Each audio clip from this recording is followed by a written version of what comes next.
Hello everyone, hail and welcome again to this week's episode of Midgard Musings. As always, I'm your host, Jesse, and I want to thank you all so much for joining me today. Right now we're live on Facebook, and got some Donheim radio streaming in the background, and just wanted to say again, thank you so much for stopping by today. The live stream has just started, so before we get into our continued reading of the Hávamál, I'm going to wait for some people to start joining the live stream. So I hope everyone has had a great week thus far, and has a great week planned, whatever it is that you're doing, whatever it is you have done. Hope all is well with you in your parts of the world. So if you're tuning in now and you're able to comment below in the comment section, let me know that you're here, that you're watching. Give us a thumbs up, heart react, whatever you want to do. Just let me know that you are here. You'll also see in the description or the title of this YouTube live video this the YouTube channel link. So before we get started into the Hávamál reading, if you want to click on that link real quick, go over there and subscribe to the YouTube channel if you haven't already. I would greatly appreciate it. And as always, if you are a subscriber, I really and truly appreciate that support there. So we are live. We have a couple of people already starting to join. Thank you so much for watching. Let me know who it is that's watching down here in the comments, and I'll check it out here in a little while. We are going to be continuing the Hávamál today. We're going to be continuing through stanzas from 82 to 90. Last week we pretty much finished the Gestaþotur portion of the Hávamál with all of Odin's wisdom for the travelers and for guests and just basic common sense type stuff. This week we are starting the portion of the Hávamál known as the Domi Othins, I believe is the correct pronunciation for it. My old Norse is not the greatest, so you'll have to excuse me. But basically what that means is the love adventures of Odin. He gives us his love advice, so this should be pretty interesting. I'm pretty excited about listening to what Odin has to say, given some of his love adventures, if you will. So now that we've got some people watching, before we actually get into the reading of the Hávamál, as we always do, we're going to light a candle, light some incense, pour our delicious Einstock beer, toasted porter, and get right into this. So join me. If you guys are sitting down and watching, get yourself something to drink, and come in, relax, and enjoy the show. Thank you so much. Alright, so today, this incense that I have burning, or that I will have burning, is called Witch's Brew. So I like the name of that, and it has a really, really, I don't know how you want to call it, kind of like a citrusy aroma. Almost hoppy, if you will, kind of almost like an IPA. So it's sweet and tangy, has a really, really nice aroma. And of course, let's pour this Einstock beer. It's one of my favorite parts of the show. One of my good friends, Topher, from the Osseter community, sent me this really awesome beer glass with Einstock emblem on it.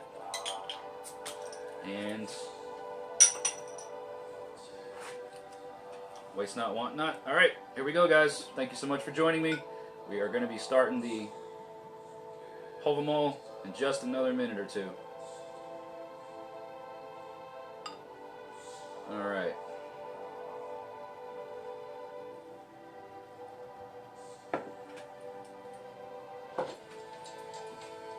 Skål, everyone, and hail, and thank you for watching.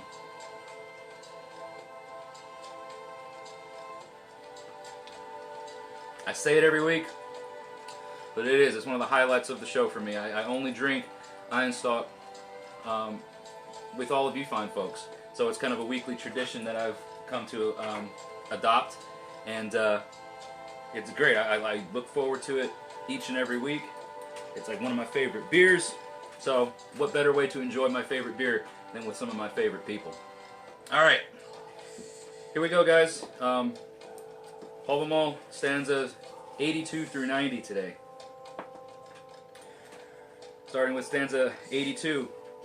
Chop wood when the wind blows, row your boat on the sea, court a lover at night time, for the day has many eyes. Value a ship for its speed, a shield for its protection, a sword for its sharpness, and a woman for her kiss. So basically what I hear from Odin in this particular stanza is, you know, make hay while the sun shines, you know? Row your boat on sea in fair weather, you know, court a lover at midnight, for the day has many eyes. Be discreet, is what this particular part of that stanza tells me, is, you know, kind of be discreet with your flirtatious attitudes.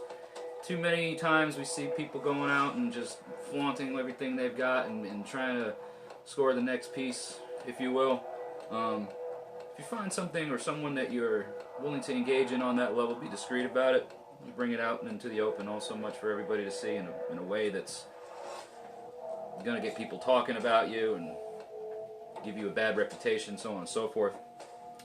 Value the ship for its speed, and a shield for its protection, a sword for its sharpness, and a woman for her kiss. Value these things that they're good for, you know. And then, you know, this whole chop wood when the wind blows. The wind is blowing the smoke right in my face. I might have to move this. Make hay while the sun shines is basically what that is what it's telling me. You know, utilize your time wisely. 83, stanza 83 is drink ale by the fire, skate on the ice, buy a thin horse and a rusty sword. Give your horse food and let your dog feed itself. Got a few people commenting down there. I'm going to check the comments out here in a little bit. For everybody that is commenting, hello, hail, and welcome. Thank you so much for taking the time to comment and subscribe and follow and everything. I really appreciate it, everybody. I do see some familiar faces there, so I'll get to saying hi in just a moment. But so stanza 83 was, you know, drink ale by the fire, skate on the ice. You know, and buy a thin horse and a rusty sword. That particular part of the stanza for me is that if you want something done right, you want to do it yourself. So, you know, get a thin horse is what it's saying too, in order for you, so that you can put into it what you want out of it. You can feed it well. You can house it the way you want it to be housed. You can take care of it the way that it wants to be that you want it to be taken care of. Same way, you know, a rusty sword. It's not brand spanking new. It's been tried and true, you know, tested. You don't want to get something that's too overly worn, but you want to get something that's you know, had some wear and tear, a little bit of wear and tear behind it to kind of test its durability. Giving your horse food and letting your dog feed itself. You know, you want to give the things that you use to make your livelihood. You know, of course, you know, horses back in the day, you know, they were used for plowing and for traveling and things like that. You wanted to take care of the things that you had that took care of you. Let your dog feed itself. I mean, dogs, it's kind of a literal thing, I think, to me, is that, you know, back in those days, you know, dogs really weren't so much of an in-house type of animal. They were, you know, kept on the outsides to, you know, be some, you know, for either herding or protection, you know, as a watchdog would be. They'll tend for themselves, or they'll tend to themselves. Worry about putting into the, you know, as far as feeding and taking care of, worry about the things that are you actually utilize for your work and for your day-to-day activities in life. So stanza 84 is, no man should trust the words of a girl, nor anything a woman says. Women's hearts are molded on a wobbly wheel. Deception lurks in their words. Now, before any of my female viewers want to get a little bit you know, out of sorts or triggered in a way or whatever, you know, keep in mind that the culture at the time that Hávamál was written in, you know, it was a largely granted, you know, men and women had their positions and had their times or had their places in the community. You know, some of those things are probably outdated now in terms of how men viewed women and what women were for in the community and things like that. And then Odin himself may be a bit, say, biased or have his own things to say about women just due to some of the way he's been done, you know, the way he's been treated from some of his actions. But you know, I think it was written in, obviously, in a time when mindsets were different back then. You know, worldviews are different then than they are now. You know, but women, let's just be honest. You know, I mean, men and women. We're gonna hear some words from Odin next week about the words of men towards women and how they can be. So this is by no means a jab at women themselves. But women tend to have a very emotionally based or emotionally driven view on things a lot of the times. They're not as constant as men are in their reasoning or their rationality of things. And it's not, again, it's not a jab in any way, and at least not to me. It's just that this is how women can be, and to just kind of be mindful of the fact that their hearts are woven on a wobbly wheel. Okay? Spend enough time around a woman, have a woman as your partner in life, and you will definitely see what I'm talking about and what Odin's talking about here. So, the next 4 stanzas I'm going to read in succession because it's talking about things that we shouldn't trust, or not to be so trusting of. And so it doesn't make sense for me to stop one stanza at a time because it's a long laundry list of things. So bear with me. We're going to read the next 4 stanzas, which is stanza 85 through 88 or 89, but it's the way the translations were, they kind of switched 88 and 89 to kind of help with the continuity and the flow of the meaning of everything. So anyways, we got starting at stanza 85. A breaking bow, a burning fire, a howling wolf, a cawing crow, a grunting pig, a rootless tree, a swelling wave, a boiling kettle, a flying spear, a crashing wave, one-night-old ice, a striped snake, the words of a bride in bed, a broken sword, a playful bear, the child of a king, a sick calf, a stubborn servant, a prophet who foresees good things, a corpse on the battlefield, your brother's killer, even if you meet him in public, a half-burned house, a horse that's too fast. Remember, a horse is unstable if only one foot breaks. May you never be so trusting that you trust all these things. So guys, if you have a copy of the Hávamál, as I say every week, if you're reading along and you're reading these things, or you can go back and refer, that stanzas 85 through 88. All of those things are talking about things that you shouldn't be so trusting as to trust them. You know, just off the top of my head, a flying spear. You've gotten rid of that spear. It's gone. Don't trust that it's going to necessarily land where you threw it, because it's in the air and anything could happen, right? All these things. You know, a rootless tree. It may look so great and bold in front of you, but its roots could be shallow or none at all. It could be rotting underneath. You know, a burning fire. It's hot, but obviously it's consuming and it's going out, so it's not going to last forever. All of these things, don't be so trusting as that you would trust them all. Some common sense type stuff there, in continuation from Gessethofer, but we're getting more into some of this love advice, as you can see, because he also includes the words of a bride in bed as something that you shouldn't trust. So, anyways, stanza 89, the one that follows that list, is a continuation of sorts of all that list of things not to trust. It says, "Do not put too much trust in your newly planted crops, nor in your child too early. Weather will shape the field, and whim will shape the child, and neither will stay the same."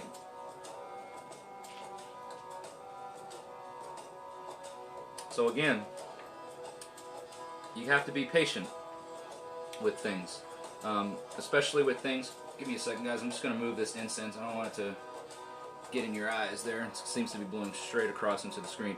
You don't want to. You basically saying be patient. You know, you don't want to put too much of your trust into things early on, especially when there's so much that could happen ahead of time that could shape the way things turn out. So don't count your eggs before they hatch. You know, don't be so proud or so bold as to think that just because the way something is right now is the way that it's always going to be.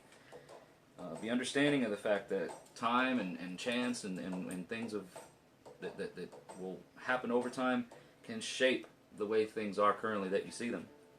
So, all of that being said, you know, it basically falls into the hand of the person that's dealing with these things to be patient and not to just, you know, be too quick to put your confidence in all these things. So, again, we kind of went through a very quick overview of these 9 stanzas. We've already covered 8 of them. We're about to hit the 9th one today, which is stanza 90. So, anybody that's, I'm going to be checking the comments here as soon as I get finished with this, since we did kind of go through it pretty quickly and see what all of your thoughts are. But please comment your thoughts and feelings on the stanzas that I've read thus far, so we can kind of have a discussion if you want. But anyways, the last stanza for today is stanza 90. Take care not to love a deceitful woman. It's like driving an unshod horse, a playful, young, poorly tamed foal, across slippery ice, or like sailing a ship in a wild wind, or trying to catch a reindeer on foot after the mountain thaws. So, to me, is that here we go, starting with some of Odin's love advice, right?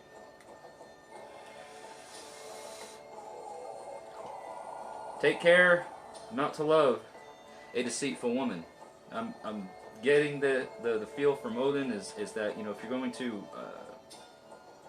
find interest in a woman or a partner, is you know, look for traits that are honorable and strong and you know, things that, you know, not a flirt, not a, what do they call it, floozy, or nowadays would be called a hoe. You know, because you're gonna end up falling all over yourself trying to control this woman. You know, like playing with a young foal that's poorly tamed across slippery ice, sailing a ship in the wild wind, catching a reindeer after the mountain thaw. You know, everything's a slick, muddy mess, and you're going to end up all over the place. It's not going to be good for you, you know. So I feel like this is saying that when you go out into the world to, you know, court someone and you want to engage them in a relationship like that, is be mindful of their tendencies and how they are, and, you know, be aware of the fact that it's not in your best interest to go after the most, you know, attractive looking one per se, the one that hits you your emotions right off the bat as far as what they look like, and that it's, you know, understand their heart, understand who they are as a person, and be very careful and take care to not fall in love with somebody of deceitful nature and deceitful tendencies. Alright, so let me go ahead and move this camera up just a little bit so I can see who's been commenting. Got Corey watching, Derek watching, Jonathan Rain says hail, so hail to you, Jonathan. And Falco is checking after Vikings Skull. Cool, so you must be watching the TV show Vikings, which is also one of my favorite shows. So thank you everyone for watching, commenting, and engaging me today in the reading of the High One of Odin. I hope you enjoyed this week's episode. Again, if you haven't already, take a look at the title of this video. The link for the YouTube channel is there. And I definitely would ask for everybody to please subscribe to my channel and share this video. You know, share this video with your heathen community and with your heathen friends, and invite them to check it out as well. I'm trying to get the YouTube channel to 500 subscribers as soon as we can, because we just broke 300 subscribers last week, which was like about a month ahead of schedule of what I wanted to. You know, I wanted to get to the 300 subscriber mark by midsummer, and we with all of your help, that was blown out of the water, so to speak. You guys killed it. So I definitely appreciate all the constant support. And for all the YouTubers that are going to be watching this video later, check out the description in the video for the link to this Facebook page. Definitely encourage you to like the Facebook page and invite your friends too as well. The more people we get involved in this, the better it is. I'm really, really excited about the response that I've gotten from doing this. All of the new friends I've made, some of the new heathens that have come into my life from them discovering Midgard Musings. So people are being called to this path. The gods are calling them, and they're answering the call. And it's really cool to see that, you know, I can be a part of that in some way, and that we're all a part of it together collectively. So I definitely appreciate and want to toast all of you. Skull, thank you so much for joining me today. Be sure to tune in next week for the next 9 stanzas of Hávamál. We're actually more than halfway through the Hávamál now, so I guess it would be, I don't know, we got probably just a couple of more months maybe to go before we're actually done with the Hávamál. And then who knows what will be in store next on this Midgard Musings channel and page, because I'm keeping this open after we finish reading Hávamál, and I've got already some pretty cool things in my mind that I want to do on this channel as far as videos go. So don't go anywhere after we're done reading Hávamál, because there's going to be a lot more stuff going on in all of our journey to continue this path individually and collectively. So again, everyone, it's been a wonderful time talking with you all today. Thank you so much for tuning in. Hail and Skull, and I'll see you all again in the next video.